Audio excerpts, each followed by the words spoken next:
మనతో పాటు BJP MP Gudem Nagesh ఉన్నారు. ఒక్కసారి తాజా రాజకీయ పరిస్థితులకు సంబంధించి ఆయనతో మాట్లాడించేటువంటి ప్రయత్నం చేద్దాం.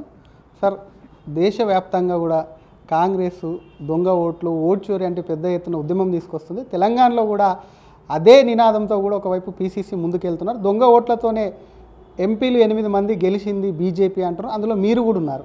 వారి యొక్క ఆరోపణలు మీరు ఎలా చూస్తారు? నిజంగా దొంగ ఓట్లు అనేది కాంగ్రెస్ పార్టీ వాళ్ళకి వెన్నెతో పెట్టినటువంటి విద్య. నేను ఈ మాట ఎందుకు చెప్తున్నానంటే, భారత రాజ్యాంగ నిర్మాత డాక్టర్ బాబాసాహెబ్ అంబేద్కర్ గారు 1952 ఎన్నికల్లో ఆయన పోటీ చేశాడు. కాంగ్రెస్ పార్టీ నుంచి కాదు, ఒక ఇండిపెండెంట్గా. ఎందుకంటే కాంగ్రెస్ పార్టీ ఆయనని అవమానించి బహిష్కరించిన తర్వాత ఇండిపెండెంట్గా మిగతా వాళ్ళ పార్టీల సపోర్ట్తో ఇండిపెండెంట్గా ఆయన ఎన్నికల్లో పోటీ చేసినప్పుడు ఆయన 14,300 ఓట్లతో ఓడిపోయాడు. కానీ రిజెక్ట్ అయ్యేటువంటి ఓట్లు 73,500 చిల్లర, 73,500 చిల్లర. అంటే ఆ రోజు బ్యాలెట్లో ఉన్నటువంటి దాన్ని, అంటే ఏ విధంగా ఆ రోజు ఉన్నటువంటి కాంగ్రెస్ పార్టీ ప్రభుత్వం, భారత రాజ్యాంగ నిర్మాత, ఈ దేశానికి గొప్ప రాజ్యాంగాన్ని అందించినటువంటి ఆయననే మరి ఆ విధంగా ఓడించినటువంటి కాంగ్రెస్ పార్టీ, ఆ విధంగా అప్పుడు అక్కడ కాంగ్రెస్ పార్టీ దొంగ ఓట్లతోటి, ఎందుకంటే రిజెక్ట్ చేసుకొని ఆయనని మూడోసారి ఆయనని ఓడగొట్టినటువంటి చరిత్ర కాంగ్రెస్ పార్టీకి ఉన్నది. వీళ్ళు మాట్లాడుతూ ఉన్నారు. ఎందుకంటే భారతీయ జనతా పార్టీ, ఎందుకంటే 75 సంవత్సరాల కాలంలో ఇదే కాంగ్రెస్ పార్టీ 65 నుంచి 70 సంవత్సరాలు ఈ దేశాన్ని పాలించింది. మరి అన్ని సంవత్సరాలు నిరంతరంగా, కొన్ని సందర్భాలనైతే అపోజిషన్ లేకుండా కూడా వాళ్ళ యొక్క పాలన జరిగింది, గెలిచారు. మరి వాళ్ళు అన్ని సంవత్సరాలు ఆ దొంగ ఓట్లతోటనే వాళ్ళు గెలిచారా? ఒకటి ప్రజానికానికి ఈ సందర్భాన్ని మనం చేస్తూ ఉన్నాం. ఎందుకంటే భారతీయ జనతా పార్టీ పూర్తిగా ప్రక్షాళన చేయాలి, వాస్తవాలు బయటికి రావాలనే ఉద్దేశంతో మరి ఈరోజు చేస్తున్నటువంటి సందర్భంలో వాళ్ళకి మింగుడు పోవడం లేదు. ఇక్కడ రాష్ట్రంలో కూడా భారతీయ జనతా పార్టీ దొంగ ఓట్లతోటి గెలిచింది. మన పార్లమెంట్ సభ్యులు దొంగ ఓట్లతో గెలిచారని చెప్పేసి మాట్లాడుతూ ఉన్నారు. సిగ్గుండాలే కాంగ్రెస్ పార్టీ నాయకులకి. ఎందుకంటే ఒకసారి ఎన్నికలు ఎవరి చేతిలో ఉంటాయి, ఎన్నికల నిర్వహణ ఎవరి చేతిలో ఉంటాయి? భారత రాజ్యాంగం స్వతంత్ర ప్రతిపాదించినటువంటి ఎలక్షన్ కమిషన్ చేతిలో. రాష్ట్రానికి వస్తే రాష్ట్ర అధికారులే ఉంటారు. రాష్ట్రం ఎవరి చేతుల్లో ఉందో గత పార్లమెంట్ ఎన్నికల్లో తెలుసు. కానీ ఈ సందర్భాన్ని నేను కాంగ్రెస్ పార్టీ నాయకులకి ఇంకిత జ్ఞానం లేదు. ఎందుకంటే వీటిపైన నాకు అనిపిస్తూ ఉన్నది, ఇక వాళ్ళ విఘ్నతకే మేము వదిలేస్తాం. కానీ ఒకటి మాత్రం, మాకు పార్లమెంట్ ఎన్నికల్లో దాదాపుగా 35 నుంచి 36% ఓట్లు వచ్చినాయి. అంటే 35-36% ఓట్లు వేసినటువంటి భారతీయ జనతా పార్టీకి ఓటేసినటువంటి ఓటర్లకి ఈరోజు అవమానపరుస్తూ ఉన్నారు. 35% వేసినటువంటి ఓటర్లకు దొంగలుగా అని చెప్పేసి చెప్తా ఉన్నారు. ఓటేసినటువంటి భారతీయ జనతా పార్టీకి ఓటేసినటువంటి ఓటర్ మహాశల్ని కాంగ్రెస్ పార్టీ నాయకులు దొంగలుగా భావిస్తూ ఉన్నారు.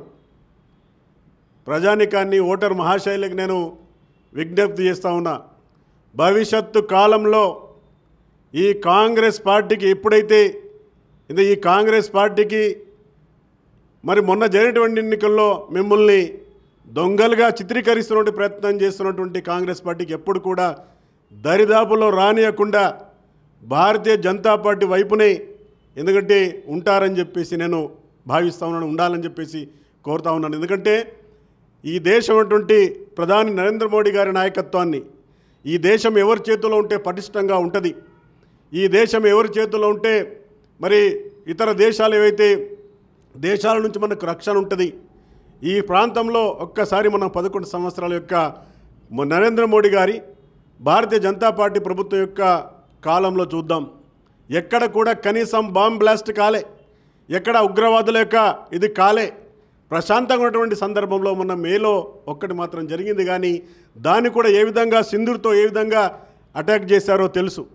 కాబట్టి దేశ ప్రజానీకమంతా కూడా, తెలంగాణ ప్రజానీకమంతా కూడా, మా కాన్స్టిట్యూన్సీ అయినటువంటి ఓటర్లందరూ కూడా ఒకటే ఆలోచించారు, విజ్ఞతతో ఆలోచించి ఈ దేశం ఏ పార్టీ చేతిలో ఉంటే, ఏ ప్రభుత్వం అయితే కేంద్రంలో వస్తే మేము శాంతితో సుఖంతో ఉండగలుగుతామని చెప్పేసి భావించి ఓట్లేసినటువంటి ఓటర్లని దొంగ ఓటర్లుగా ఈ కాంగ్రెస్ పార్టీ చిత్రీకరిస్తూ ఉంది.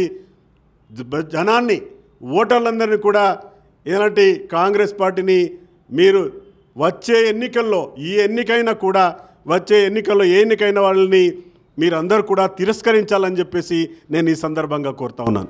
మీరేమో ఎలక్షన్ కమిషన్ ఆఫ్ ఇండియా చేపడుతుంటారు, కానీ ఎలక్షన్ కమిషన్ ఆఫ్ ఇండియా అనేది బీజేపీకి ఒక ఏజెంట్గా మారింది. ఆ కనుసన్నల్లోనే బీజేపీకి అనుకూల నిర్ణయాలు తీసుకుంటుంది. ఈ ఓట్ చోరీ దాంట్లో ఎలక్షన్ కమిషన్ ఆఫ్ ఇండియా కూడా ఒక ప్రముఖ పాత్ర ఉందంటూ కూడా కమిషన్ ఆఫ్ ఇండియా మీద కావచ్చు, ఈసీ మీద కావచ్చు, చీఫ్ ఎలక్షన్ ఆఫీసర్ కమిషనర్ మీద కావచ్చు, వీటన్నిటి మీద కూడా కాంగ్రెస్ నేతలు ఆరోపణలు చేస్తున్నారు. అంటే మేము అదే చెప్పాం. ఎందుకంటే డాక్టర్ బాబాసాహెబ్ అంబేద్కర్ నుంచి నేను మొదలుపెట్టిన తర్వాత 65 సంవత్సరాలు మీరే ఈ దేశాన్ని, రాష్ట్రాలన్నింటినీ కూడా పాలించారు, అప్పుడు కూడా మీరే ఆ విధంగానే వచ్చారని చెప్పేసి నేను చెప్పడం జరిగింది. అయితే ఇక్కడ ఎందుకంటే ఈరోజు ఎలక్షన్ కమిషను, ఎందుకంటే రాష్ట్రాలకు ఇవ్వటువంటి అధికారులతోటి, ముఖ్యంగా ఇంకా అన్ని పార్టీల యొక్క బిఎల్ఓను నిర్ణయించే అధికారం ఉన్నది. బిఎల్ఓ బూత్ లెవెల్ ఆఫీసర్స్ని అటు అధికారానికి సంబంధించినటువంటి, అంటే గవర్నమెంట్కి సంబంధించినటువంటి ఆఫీసర్లు ఉంటారు. ప్రతి పార్టీ కూడా ప్రతి బూత్లో బూత్ లెవెల్ కమిటీకి ఒక ఏజెంట్ని నిర్ణయించే అధికారం ఉంది. అంటే మీ ఏజెంట్లు, ఎందుకంటే ఒక డ్రాఫ్ట్ లిస్ట్ తయారైన తర్వాత ఆ డ్రాఫ్ట్ లిస్టు ఎలక్షన్ కమిషన్ వాళ్ళు అన్ని పార్టీలకు ఇస్తుంది.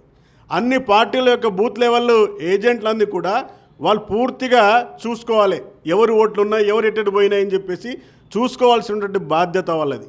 అంటే మీరు ఆ రోజు చూసుకోకుండా, లేకపోతే మీరందరూ కూడా, ఎందుకంటే మీరందరూ కూడా అక్కడ నిద్రపోయారా, మీ బూత్ లెవెల్ ఆఫీసర్స్ ఏం చేశారు, మీ ఏజెంట్లు ఏం చేశారు?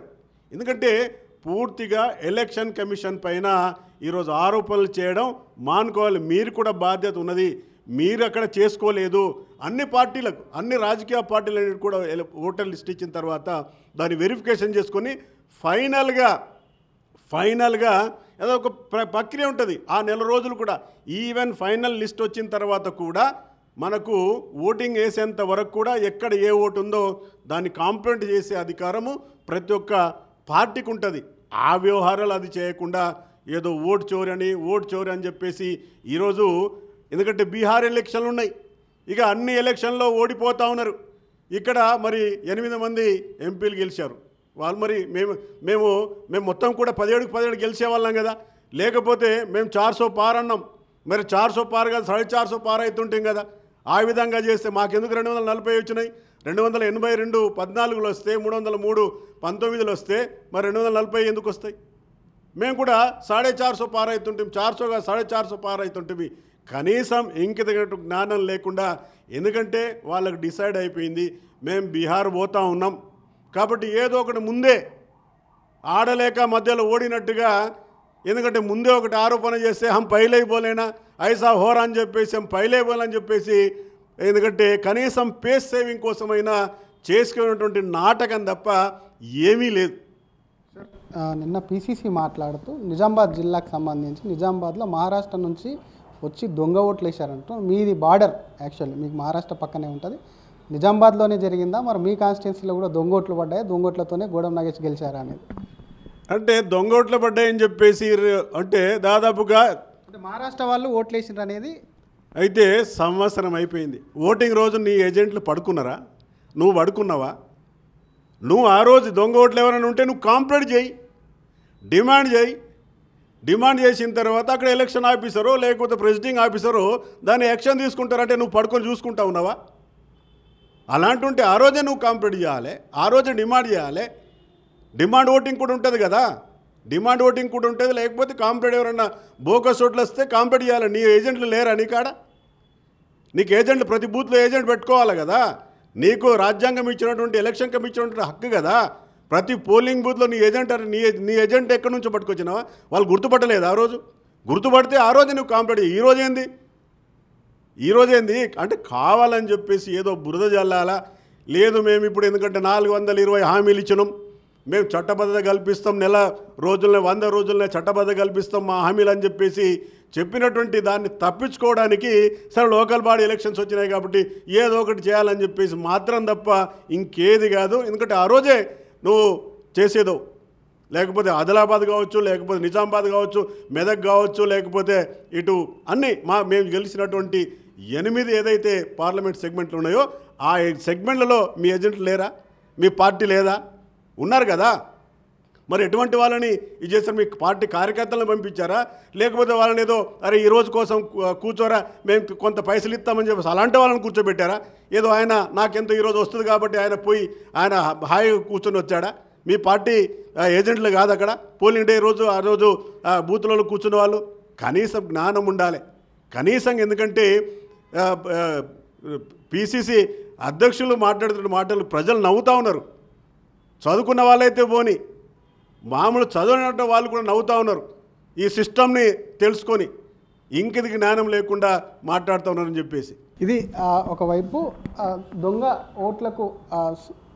ఓట్లకు సంబంధించి కూడా ఒకవైపు పిసిసి మాట్లాడుతున్నటువంటి మాటలకు కూడా ప్రజలంతా నవ్వుకుంటున్నారని చెప్తున్నారు. ఎందుకంటే అసలు కాంగ్రెస్ ఏడాది నుంచి ఏం చేసింది, అసలు ఏడాది కాలంగా కూడా దానికి సంబంధించి ఏం చేస్తూ వచ్చిందని చెప్తూనే మరొక పక్క అసలు కాంగ్రెస్ ఇచ్చినటువంటి హామీలను మైమార్పించేందుకు ఇటువంటి ఉద్యమం బీహార్లో ముందే ఓడిపోతామని తెలిసి కూడా ఓట్ చోరీ ఉద్యమాన్ని ముందుకు తీసుకొచ్చారంటూ కూడా ఎంపీ గూడెం నాగేష్ ఫైర్ అవుతున్నారు. కెమెరామ్యాన్ గజప్తో శ్రీధర్, RTV, హైదరాబాద్. తెలుగులో ఫాస్టెస్ట్ న్యూస్ ఇప్పుడు కొత్త అవతారంలో 5 సెకండ్లోనే పూర్తి వార్తా సమాచారం మీ చేతిలో. సోషల్ మీడియా ట్రెండ్స్ మీ కళ్ళ ముందుకే live TV and voice search ఆప్షన్స్తో ఇప్పుడే డౌన్లోడ్ చేయండి. యాప్ లింక్ డిస్క్రిప్షన్లో ఉంది.